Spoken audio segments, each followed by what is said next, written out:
Gloire à l'agneau de Dieu, gloire à l'agneau de Dieu. Nous sommes à un temps très très important ce soir. Je vais parler d'un thème qui va toucher, qui va délivrer, qui va apporter une libération. Je pèse mes mots ce soir, l'oracle Orpha, pour enseigner quelque chose de très important pour nos vies, pour notre destinée. Et je me suis rendu compte que beaucoup d'enfants de Dieu aiment Dieu, prient Dieu, ils jeûnent, ils font beaucoup de choses, mais ces personnes-là ne comprennent pas, ok, certains fondamentaux. Et je me tiens devant vous par le Saint-Esprit, par la grâce de Jésus qui m'a oint en tant qu'oracle pour enseigner des mystères. Je suis un oracle de la parole de Dieu, un oracle christique, parce que c'est Christ qui a fait ma délivrance au travers des mains d'un oint. Et vraiment, je crois au manteau prophétique, je crois, on l'appelle prophétique, je crois au mystère divin, et ma vie est fortement rattachée à une vie de foi, une vie de saintes écritures, une vie aussi de confrontation de puissance par lesquelles Dieu m'a toujours donné la victoire. Et je voudrais vraiment que ce soir tu comprennes que Jésus est vivant. Je veux que tu comprennes que ce soir la puissance de Dieu va s'intéresser à toi. Ce n'est pas tout le temps que la puissance s'intéresse à nous, mais la puissance de Dieu, elle s'intéresse à nous toutes les fois où il y a une nouvelle saison. Je vais déjà te dire que tu vas rentrer dans une nouvelle saison et c'est pourquoi tu es là. Il n'y a pas de hasard avec Dieu. Tu es là parce que le Seigneur veut te faire rentrer dans une nouvelle saison. Je veux que dès que tu es connecté, tu écrives ici, le Seigneur veut me connecter dans une nouvelle saison. La Bible dit, il te sera fait selon ta foi. D'accord? Il te sera fait exactement selon ta foi. Donc aujourd'hui, le Seigneur va nous enseigner, il va révéler, ok, quelque chose de très très important. Je parle, ok, de comment sortir des esprits de consécration de la maison de ton Père. Comment sortir des esprits de consécration de la maison de ton Père. Et quand je parle des esprits de consécration, je pèse mes mots parce que c'est l'objet de mon combat spirituel, c'est l'objet de mes recherches, c'est l'objet, ok, de mon appel également prophétique, parce que je suis un oracle, mais je travaille beaucoup dans la délivrance, je travaille beaucoup dans l'enseignement. Donc le Seigneur veut, ok, te faire entrer dans une nouvelle saison. Et il n'y a pas de nouvelle saison avec le Seigneur sans passer le cap, ok, du combat spirituel. Ça n'existe pas. Jésus a dû faire le combat spirituel dans Luc chapitre 4 après son baptême pour entrer dans la saison des miracles. Donc je veux déjà dire à une personne que pendant 3 semaines, j'ouvre dans le spirituel, le physique, au milieu des hommes et dans toutes les galaxies, les planètes. Je proclame l'ouverture de cette porte dimensionnelle pour la délivrance de plusieurs. Si c'est toi, tu peux donner des cœurs, tu peux envoyer des flammes de feu en commentaire parce que le Seigneur ouvre cela dans ta vie au nom de Jésus. Pendant que je suis là, l'onction de Dieu va te localiser. Elle va localiser tes affaires, ta maison. Et j'appelle aussi le sang de Jésus. Couvrir chaque enfant de Dieu qui entendra l'oracle ce soir. Couvrir les maisons, les biens, tout ce que tu as. Oui, le Seigneur va couvrir tes biens au nom de Jésus. Parce que je vais parler de comment sortir des esprits de consécration. Comment sortir des esprits de consécration? Écris déjà ici, je vais sortir des esprits de consécration. Et je vais m'intéresser à ces esprits-là, ok, de consécration qui sont dans la maison de ton Père. Oui, toi qui es là, la maison de ton Père, ok, renferme et cache des esprits de consécration. Mais tu ne le sais pas. C'est pourquoi je suis appelé oracle pour t'annoncer et te dire qu'attention, derrière les coups difficiles que tu subis, qui sont aussi des échecs répétés, ok? Je parle de consécration parce que consacré, comme vous entendez très bien, ok? Ça veut dire quoi? Ça veut dire être donné à une divinité, être donné à un esprit. Mais comment tu vas te libérer des esprits de consécration? Parce que, en fait, on t'a donné à eux. La Bible dit que, alléluia, la Bible dit que nous sommes esclaves de ceux qui triomphent de nous. Ça veut dire que toutes les fois où je ne sais pas, ok, l'origine d'un problème, l'origine d'un malheur, l'origine de quelque chose, je suis esclave de cette chose. Je dis à quelqu'un, ce soir, cet oracle va briser l'esclavage de l'ignorance, va briser l'esclavage des répétitions des cycles, 2, et va directement te faire basculer dans une nouvelle saison. Tu peux libérer aujourd'hui ta foi. Je voudrais que tu aies une dose de foi, parce que la foi vient de ce qu'on entend, et ce qu'on entend découle de la parole de Christ, la parole de Dieu. Amen. Et vraiment, je veux que quelqu'un écrive ici en commentaire, Jésus est puissant. Je veux que tu sois consacré. Je veux que tu sois consacré à cet enseignement, que tu sois connecté spirituellement. Je veux que tu commences aussi à partager dans les groupes parce que je suis convaincu qu'il y a une personne qui sera délivrée. Je dis, je suis convaincu que le Dieu qui m'a appelé va délivrer quelqu'un. Je suis convaincu parce que encore aujourd'hui, une fille spirituelle à moi et elle me dit aujourd'hui on lui a rendu un téléphone par lequel on l'avait braqué. Et vous savez, ce n'est pas en Europe, ça c'est en Afrique. En Afrique, on n'est pas censé trouver un voleur parce que les voleurs, il y en a tout le temps. Les agressions, il y en a tout le temps. Donc, parfois, un problème qui touche ta vie peut devenir léger, peut devenir, comment je veux dire, banal. Mais je dis à quelqu'un qui m'écoute, ton problème ne sera plus jamais banalisé au nom de Jésus. L'onction de la femme que tu entends, c'est une onction qui brise la banalité. Écris-moi ça. L'onction de l'oracle, c'est l'onction qui brise la banalité. Parce que avec mon Dieu, il n'y a pas de détails. Avec mon Dieu, tout est précieux. Le Dieu de l'oracle, c'est un Dieu où il ne banalise rien. Elle a été dans un marché au niveau du Gabon, on l'a agressée. Les bandits sont partis. Mais ça fait déjà aujourd'hui à peu près 15 jours. Ils sont partis dans la nature. Mais aujourd'hui, mon Dieu lui a montré que l'onction que je porte est une onction qu'on ne banalise pas. Et donc, qu'est-ce qui s'est passé? Le même voleur a été attrapé par les bandits, par les policiers. Et les policiers l'ont appelé pour récupérer son téléphone. J'ai dit à quelqu'un, je ne sais pas si ça fait combien de jours, je ne sais pas si ça fait combien de mois, ce que tu as perdu, je commande qu'on te le rende au nom de Jésus. Une onction va sortir, elle va découler. Tu ne sauras comment, mais c'est le miracle qui va te toucher au nom de Jésus. Le Saint-Esprit me convainc parce que quand un ange va récupérer ce qui a été volé, c'est que cet ange est capable de se multiplier dans les situations des personnes. Je suis en train de parler de toi. Je veux entendre quelqu'un. Je veux voir quelqu'un qui commence à dire tout ce qu'on m'a volé sera restitué au nom de Jésus. Je sais de quoi je parle. La Bible dit quoi? La Bible parle, ok, d'une femme qui s'appelle Tamar. Je ne sais pas si tu as commencé à partager. J'ai dit de partager parce que déjà dans l'Arche, nous avons un groupe. Merci pour tous ceux qui sont fils et filles de l'Arche. Commencez à partager dans notre WhatsApp, notre Messenger, ceux également qui sont dans notre groupe chrétien, commencez déjà à partager parce que c'est un enseignement qui a une lourde charge prophétique, c'est un enseignement qui a une lourde capacité de délivrance, c'est un enseignement qui a une lourde capacité d'ouvrir les portes qui étaient verrouillées. Quelqu'un dit, les verrous de fer seront brisés au nom de Jésus. Alléluia. Ce n'est ni par la force, ni par la puissance, mais le Saint-Esprit me convainc de la réussite et la libération de ta vie au travers de cet enseignement. Donc c'est la guidance 225 par laquelle le Seigneur veut te délivrer des esprits de consécration de la maison de ton Père. Quelqu'un dit ce soir, je serai délivré de tout esprit de consécration de la maison de mon Père. Oui, écris-moi ça. Ce soir, je serai délivré de tout esprit, j'ai dit tout esprit de consécration de la maison de mon Père. Écris ça, je serai délivré ce soir. C'est très important. Parce que la consécration, c'est une chose à laquelle on a dévoué un objet ou un humain, mais pour une divinité. Tu es là, peut-être qu'on t'a déjà consacré à Satan, mais tu ne le sais pas. Tu es là, peut-être qu'on t'a déjà consacré à un mouton, mais tu ne le sais pas. Tu es là, peut-être qu'on t'a déjà consacré aux esprits de forêt, mais tu ne sais pas. Tu es là, peut-être qu'on t'a déjà consacré aux esprits du village. Vous savez, il y a des personnes, pour vous parler un peu des esprits de consécration, quand tu as un esprit de consécration, en fait, tu peux avoir un PhD, un doctorat, mais tu auras toujours une envie d'aller vivre, même si tu es à Manhattan, en fait, tu auras un style très paysan, tu auras un style très archaïque, tu auras un style très grégaire. En fait, ce ne sera pas de ta faute, c'est parce que tu es consacré aux esprits du village. Autre exemple des esprits de consécration.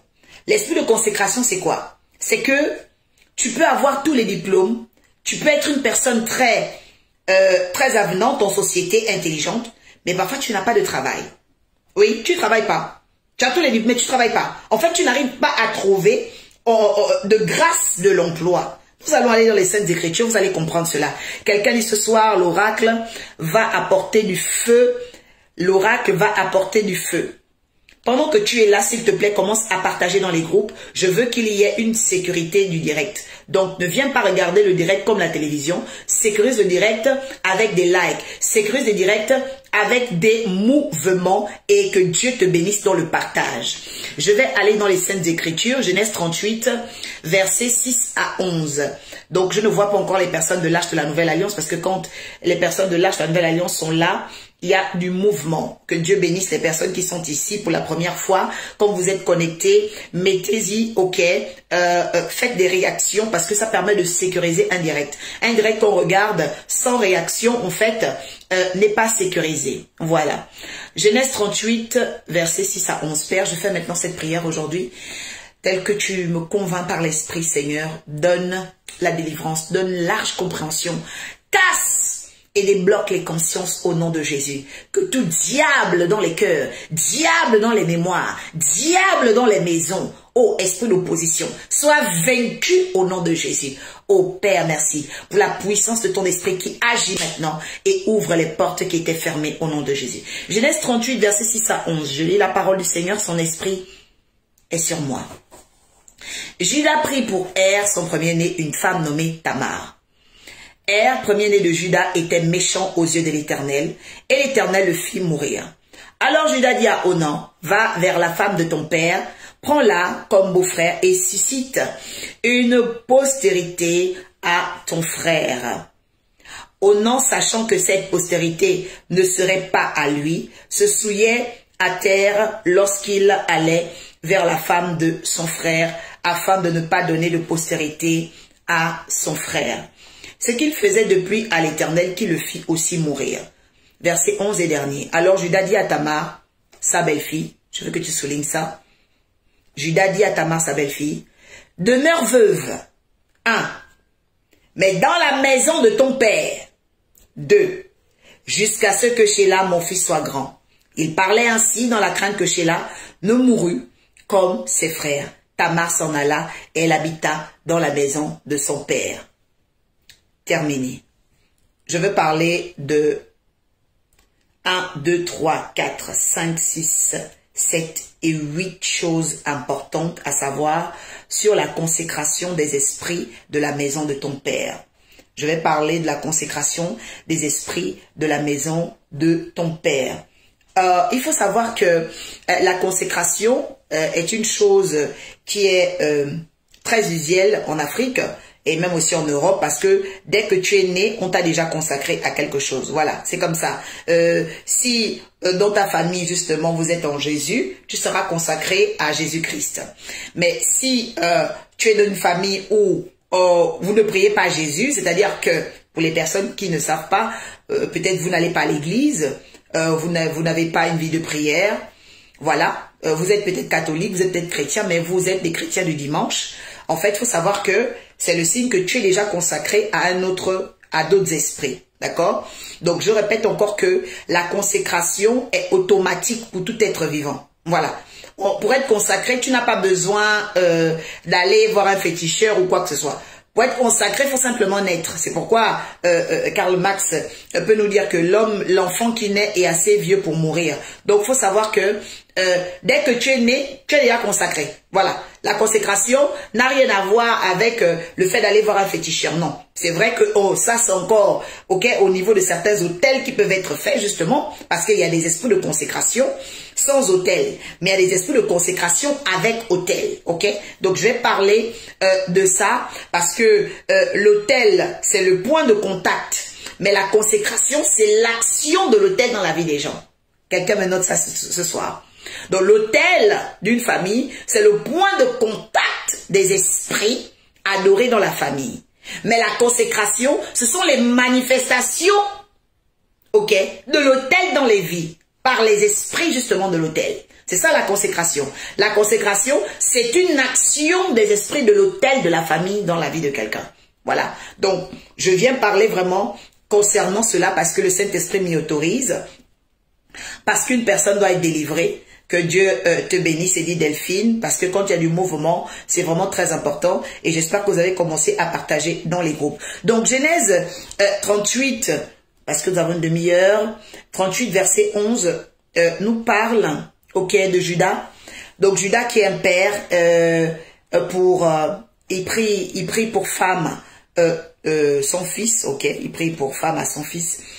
Une femme qu'on appelait Tamar. Et je vous ai dit que Tamar, en fait, c'était un arbre. Hein. Ça veut dire un arbre. C'est un arbre, d'ailleurs, c'est un arbre d'altier. Voilà. D'ailleurs, il pousse beaucoup le tamarin. Tout le monde connaît le tamarin. Il pousse beaucoup au début du printemps. Donc, entre mars et avril, il commence à fleurir. Voilà. Et il sent très, très bon. Voilà, le tamarin. Donc, elle s'appelait Tamar. Et donc, la semaine dernière, pardon, j'étais en train d'aller sur la sémantique, la signification, ok, des noms pour entrer dans les alliances. Mais aujourd'hui, pensons toujours à l'alliance. Je vais aller en profondeur pour parler donc des esprits de consécration, ok, de famille, les esprits de consécration. Parce que Tamar va vivre en fait les effets de sa consécration. Quelqu'un dit, je dois démystifier les effets de la consécration qui sont sur ma vie. Tu dois démystifier les effets, c'est-à-dire les secrets cachés derrière la consécration. En fait, qu'est-ce qu'il y a derrière? Voilà. Parce que quand tu es consacré, tu dois savoir qu'est-ce qu'il y a derrière. La Bible dit que premier-né de Judas, était méchant aux yeux de l'Éternel. Et l'Éternel le fit mourir. On dit qu'il était méchant aux yeux de l'Éternel. Bon, moi, je vais déjà savoir une chose. Il était méchant aux yeux de l'Éternel. Oh, qu'est-ce qu'il a bien pu faire pour être méchant? Quand dans la Bible, vous voyez le terme méchant, je vous invite à réfléchir et à faire des recherches. Les méchants sont souvent ceux qui ont pratiqué une sexualité interdite ou une sexualité mal faite. Je répète, les méchants dans la Bible sont souvent les peuples qui ont pratiqué une sexualité mal faite ou une sexualité interdite. Pendant que j'explique, merci aussi de commenter et que Dieu vous bénisse. Les méchants, la Bible dit que le peuple de Sodome et Gomorrhe est un peuple méchant. Ok? Dans Genèse. La Bible dit qu'ils étaient méchants. Dans Genèse 13. Mais en fait, il faut savoir que le peuple de Sodome et Gomorrhe pratiquait une sexualité déjà interdite, parce que c'était des sodomites, mais ils avaient aussi une sexualité mal faite. Parce que parmi eux, il y avait des sodomites, mais il y en avait aussi, voilà, qui allaient avec des femmes de la mauvaise manière. Parce qu'il faut savoir que l'homme qui est sodomite, il devient violent. Voilà. L'homme qui est sodomite devient violent parce qu'il voit la femme comme une rivale. Et donc, il voit la femme comme une rivale et donc il commence à être violent. Donc, les hommes sodomites sont des hommes très violents qui frappent les femmes. D'ailleurs, c'est très prouvé. Ok? Donc, dès qu'un homme commence à avoir une sexualité sodomite, en fait, il est violent, il est très méchant. Et donc, la Bible dit que Tamar était consacrée à rencontrer des esprits violents. Je suis en train de parler à une personne qui est en danger. Tu sais que tu es en danger. C'est-à-dire que toutes les personnes que tu rencontres rentrent dans ta vie pour te faire du mal. Tu es Tamar. Quand toutes les personnes qui rentrent dans ta vie viennent pour te faire du mal, tu es Tamar. Quand toutes les personnes qui rentrent dans ta vie viennent pour te trahir, tu es Tamar. Toutes les personnes qui rentrent dans ta vie ont un même caractère. Mais tu te dis, ce n'est pas normal quand même. Cette personne est sud-africaine, l'autre personne est française. Peut-être, voilà, tu es un homme, tu as rencontré une chinoise, elle est devenue méchante. Tu as rencontré une africaine, elle est devenue méchante. Tu as rencontré une arabe, elle est devenue méchante. En fait, toutes les femmes que tu rencontres deviennent méchantes avec toi. Tu es Tamar. En fait, tu as un esprit de maltraitance. C'est-à-dire que on t'a consacré aux esprits méchants.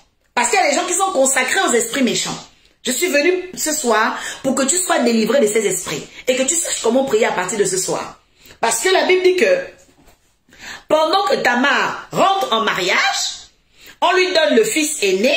Elle est contente parce qu'un aîné, c'est la succession du père. Mais elle se rend compte que cet aîné-là, il est consacré aux esprits méchants. Donc la méchanceté agit en lui. Et pendant que la méchanceté agit en lui, la Bible dit quoi? La Bible dit que ce garçon-là, en fait, va jeter sa semence. Voilà. Il va jeter sa semence, le deuxième. Comment s'appelle-t-il d'ailleurs? Onan. Voilà. Ok? Voilà. Donc la Bible dit que il était méchant. Maintenant, donc ça c'est R, d'accord? R d'ailleurs, je vous ai dit que dans la sémantique et la signification, R était, c'est-à-dire le rusé. Parce que ça veut dire le veillant, mais pas le bienveillant. R, c'est-à-dire, voilà, le rusé. Il avait un esprit malin. Et le Saint-Esprit pouvait me dire, il y a quelques jours, que Dieu pardonne facilement la maladresse, mais rarement la malice. Il y a des gens qui confondent.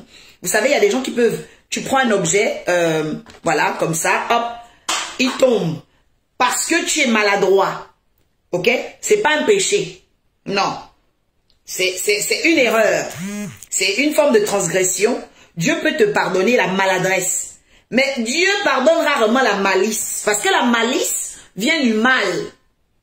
Dans malice, il y a malin. Et Jésus chassait les esprits malins. Donc Dieu ne peut pas accepter les esprits malins. Si Jésus chassait les esprits malins, ça veut dire que Dieu n'aime pas les esprits malins. Et malice, c'est le frère de rusé. Et donc R était rusé. Mais Tamar, elle ne savait pas ce qui se passait quand elle va en mariage. Elle ne sait même pas ce qui se passe dans la maison de son père. Mais c'est à la fin qu'elle va savoir qu'en réalité, si elle ne fait rien contre la maison de son père, eh bien, elle va rester vieille veuve. Quelqu'un dit, je brise la consécration des esprits de la maison de mon père au nom de Jésus ce soir. Je ne serai pas vieille veuve. Annule cela. C'est très important. La Bible dit quoi? La Bible dit que, au verset 8, Genèse 36, verset 8, pour ceux qui viennent de nous rejoindre, ok, donc j'ai parlé déjà des premiers esprits de consécration de la maison de ton père, c'est que tu rencontres toujours les cycles des rencontres des esprits méchants. Voilà, ça peut être une femme, ton mari te frappe, ton mari te bat, il est toujours violent avec toi, tu ne rencontres que des bandits, des fumeurs de drogue, je brise cela dans ta vie pendant que je parle au nom de Jésus, c'est la rencontre des esprits méchants. Voilà, c'est la rencontre des esprits méchants. C'est une consécration que tu dois briser. Maintenant, deuxième niveau de consécration des esprits de la maison de ton père, la Bible déclare au verset 8. Alors Judas dit à Onan, va vers la femme de ton père, prends-la comme beau-frère et suscite une postérité à ton frère. Onan, sachant que cette postérité ne serait pas à lui, il se souillait à terre lorsqu'il allait vers la femme de son frère afin de ne pas donner de postérité. Donc vous voyez, c'est-à-dire qu'il prenait son jet, il prenait son liquide séminal et il jetait à terre, ok? Et le fait de jeter à terre, c'était un gros péché, c'était un grave péché parce qu'il empêchait, ok, l'arrivée d'une succession à son frère. Pourquoi? Par jalousie, par haine. En fait, ici, il faut savoir que Onan, ça veut dire celui qui est dans la lassitude. En fait, il y avait des esprits de consécration dans la vie de Tamar qu'elle ignorait, c'est qu'elle attirait aussi des personnes lasses. Quelqu'un dit, Seigneur, délivre-moi des esprits de consécration de la maison de mon père. Oui. Elle attirait des esprits lasses. Vous savez, quand tu as un esprit lasse, c'est quoi? Je vais te dire. C'est que tu ouvres une boutique et puis il n'y a pas de clients. En fait, on t'a jeté l'esprit de non. Il n'y a pas de clients. Tu as mis tous les efforts. Tu ouvres la boutique, elle est belle, elle est jolie. Les clients ne rentrent pas. Tu es consacré. C'est les esprits de consécration qui font ça. Il n'y a même pas de clients. Tu ne sais même pas. Tu ouvres un restaurant. Le restaurant est beau, la cuisine est bien, il n'y a rien. Et ce sont les esprits de consécration qui font ça.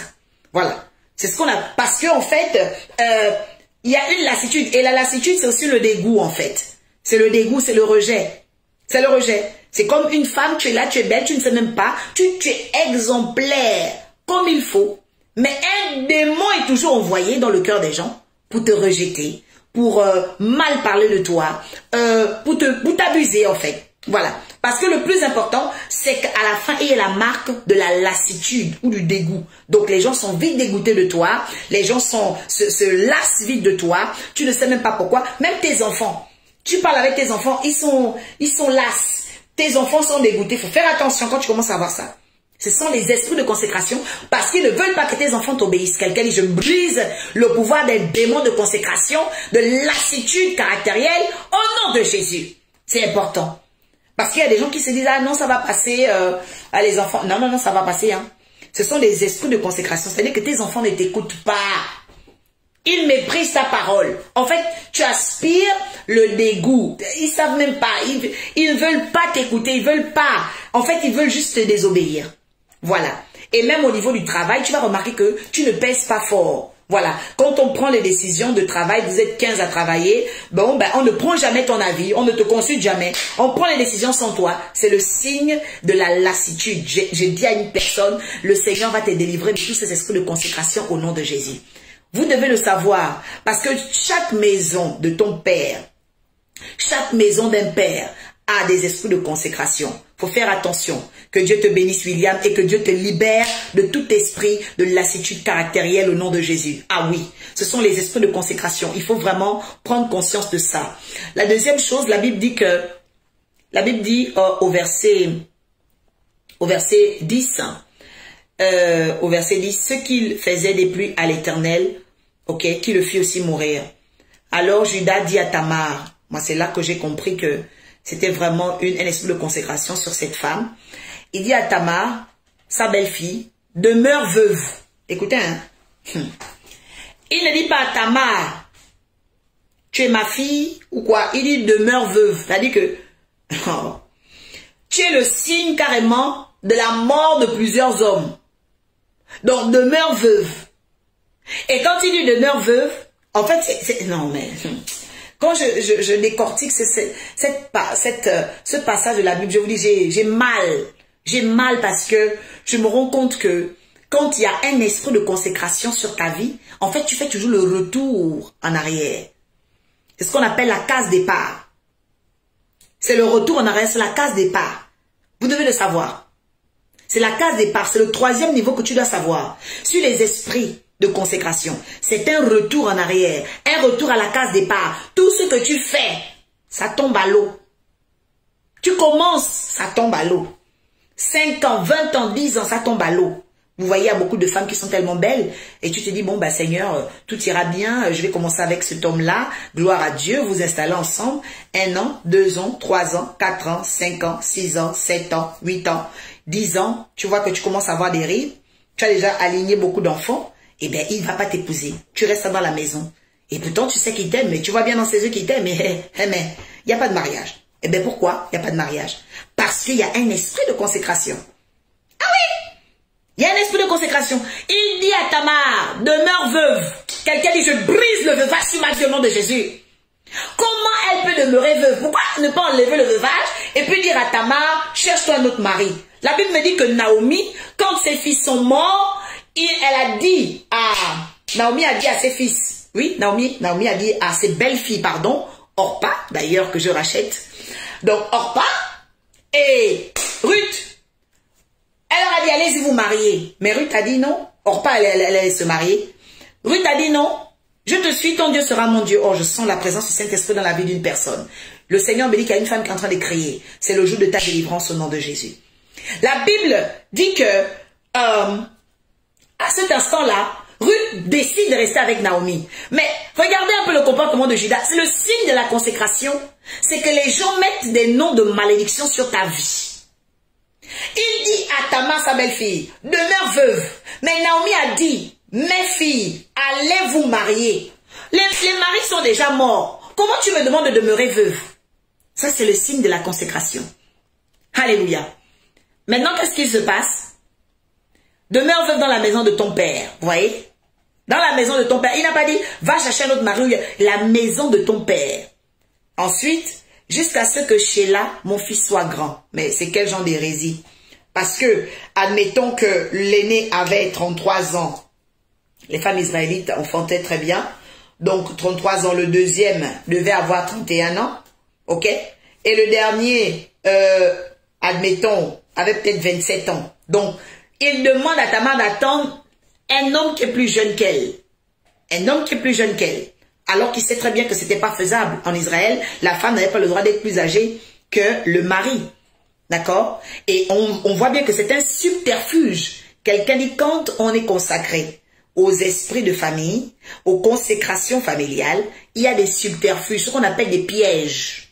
Oui, il y a des pièges. Écoutez, il parlait dans la crainte que Sheila ne mourût comme ses frères. Donc, Judas savait que, attention, comme cette fille-là, elle est consacrée, cette fille-là, elle est belle, elle a tout, mais comme elle est consacrée, j'ai vu que mon premier fils était méchant avec elle, ah, il est mort. Deuxième chose, mon deuxième fils aussi, premier fils est mort, deuxième fils aussi, il était méchant, il a mis la semence à côté, lui aussi il a le même sort, ah, on dirait la fille est consacrée, donc je vais la renvoyer en fait chez son père. En fait, 2 veuvages consécutifs étaient le signe que la femme était consacrée. Donc, pour être malin, Judas dit, bon, bah, tu vas retourner chez ton père. Mais il dit, il va pas d'aller se marier. Il dit, reste veuve. Donc, il ajoute encore un autre joug sur sa vie. Seigneur Jésus. Quelqu'un dit, quiconque a rajouté des jougs dans ma vie, je brise et je casse ça au nom de Jésus. C'est très important. Avec que Judas a rajouté un 3e joug sur Tamar. Elle est déjà doublement veuve. Mais il lui demande d'aller vivre veuve encore dans la maison de son père. Pour dire quoi? Pour dire que tes problèmes là, ça vient de la maison de ton père. Oui. Il y a une personne qui ne sera pas contente, mais je te dis aujourd'hui, tes problèmes, ça vient de la maison de ton père. Dieu parle à un homme qu'on appelle Abraham. Il lui dit quoi? Quitte la maison de ton père, ton pays et ta patrie et va dans le pays que je te montrerai. Pourquoi? Parce que quand tu es né, il y a déjà une consécration, que tu le veuilles ou pas. La Bible dit quoi? La Bible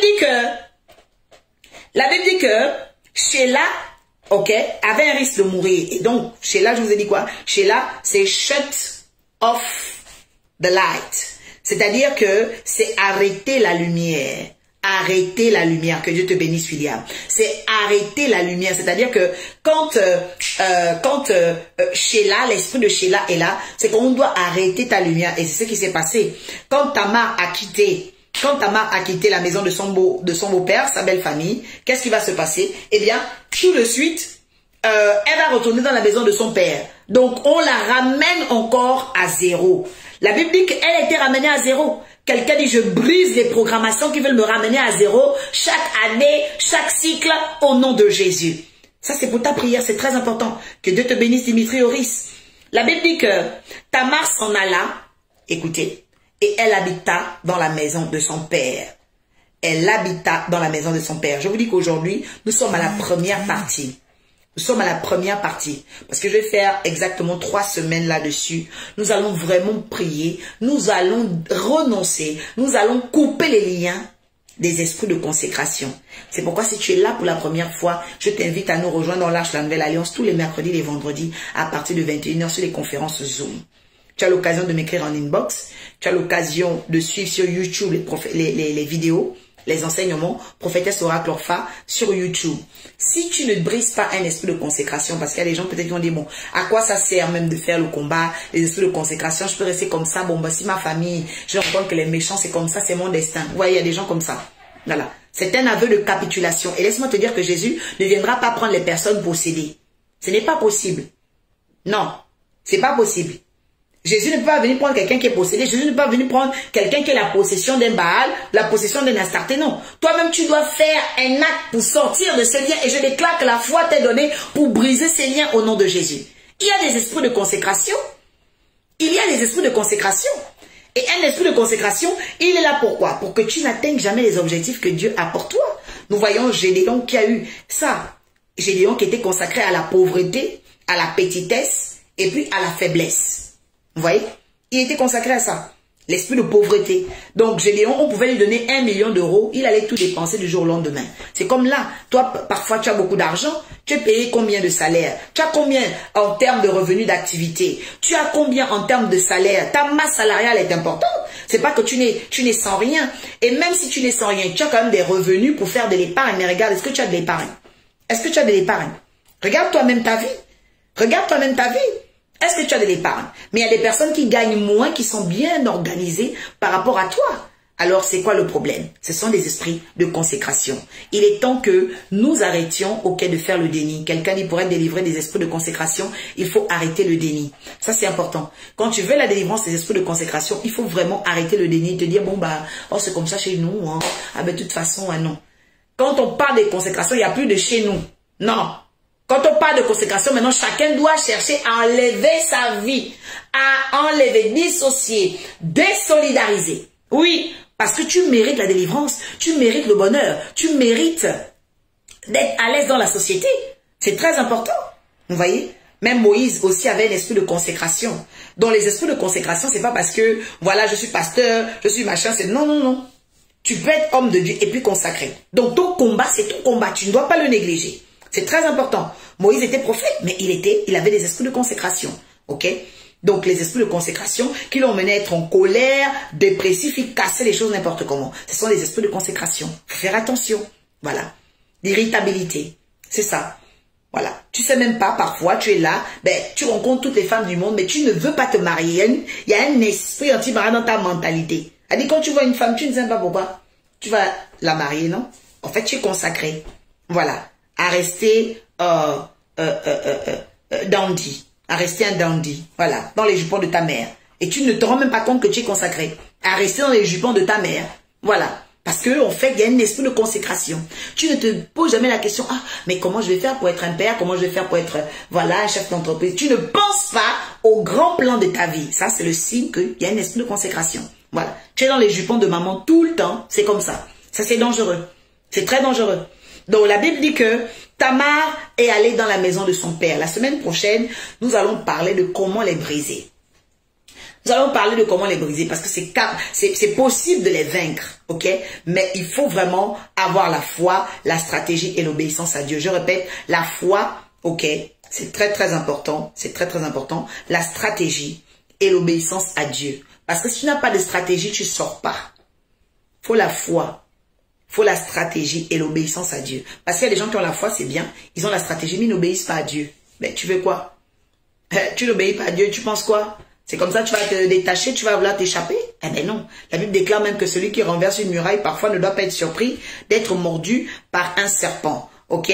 Donc, vous savez que les guidances ont une demi-heure. Nous allons arrêter là ce soir et nous allons recommander nos vies au Seigneur en disant, Saint-Esprit, nous te demandons en nous et au-dedans de nous-mêmes, Seigneur, de vaincre la chair, de vaincre toute chose qui s'oppose à notre entendement et notre compréhension.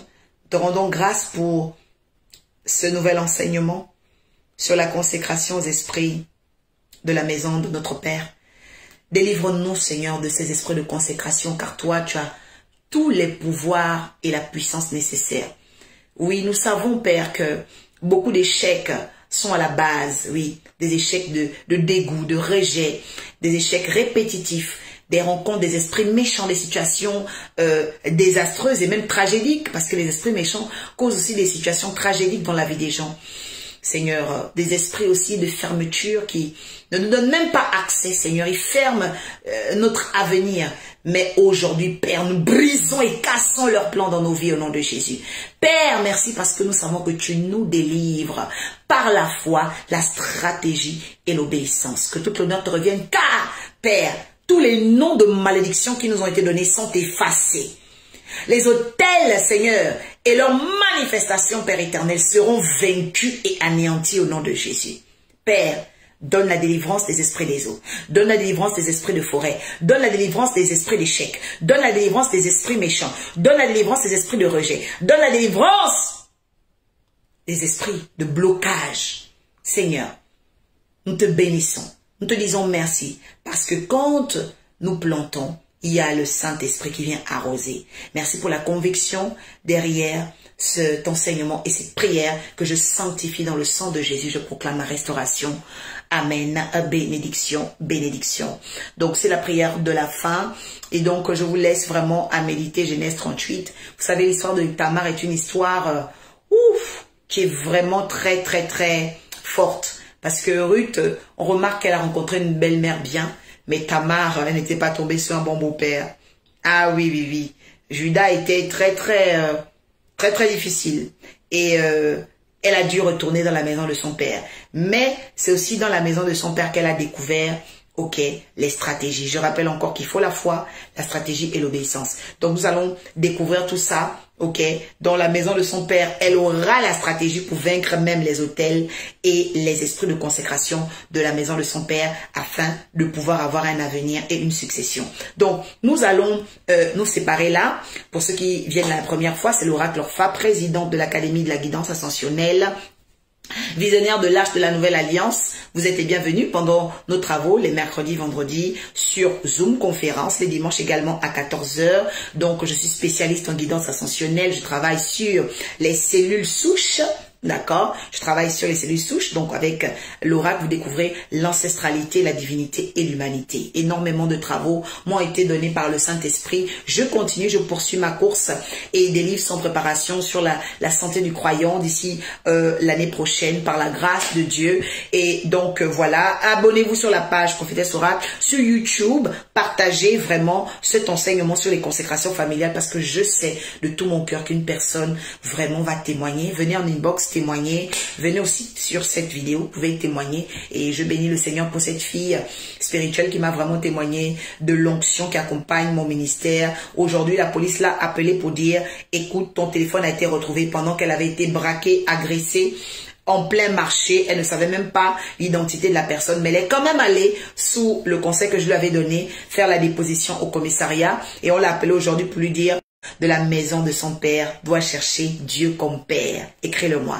Celui qui veut sortir de la consécration de la maison de son père doit trouver Dieu comme père. Et ça a été le cas pour moi parce que Dieu est vraiment mon père. Mon père, je te bénis pour cette guidance de 125. Je te rends grâce pour tout ce que tu fais. Dieu suprême, puissant en action et en puissance, en manifestation. Visite-les, oui, comme tu m'as visité. Fais grâce, Seigneur, comme tu m'as fait grâce. Comble comme toi seul tu peux combler. Dans le nom de Jésus, succès, réussite et santé à tout le monde. Excellente semaine à tous. Je vous aime. Shalom.